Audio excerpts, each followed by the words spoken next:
1 जनवरी 2028 से पाकिस्तान के अंदर सूदी निज़ाम का ख़ात्मा होगा, उसके हवाले से भी कोई पेशरफ्त अभी तक नज़र नहीं आ रही है। दीनी मदारस के हवाले से रजिस्ट्रेशन का मसला कानून के ज़रिए तय हुआ था।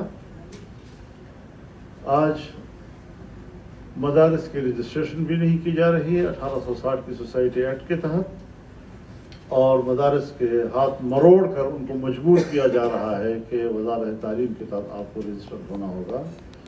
ये उस कानून की भी तौहीन है, ये असम्बली की भी तौहीन है, और हुकूमत धड़ल्ले के साथ इस तौहीन की मुर्तकब हो रही है। इसके अलावा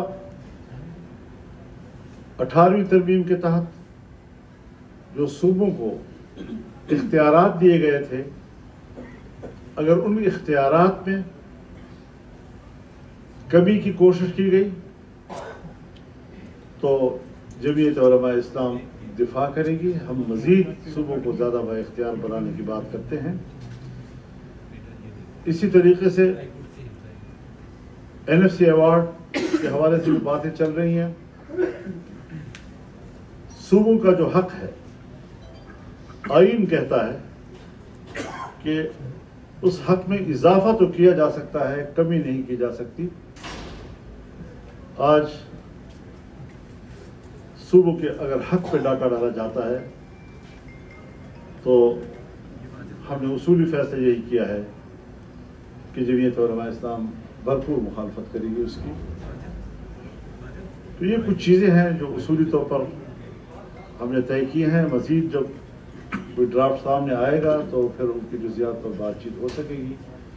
सरजद हमने अपना ये मौलाना साहब ये बताइएगा कि आपने जैसे ये कहा कि आपने NFC की मुखालफत कर दी है, आपने उसके साथ 26वीं तरमीम में जो मंजूर हुआ उसको भी मुखालफत कर दी कि उसमें जो चीज़ें रह गई थी उनको दोबारा ना लाया जाए।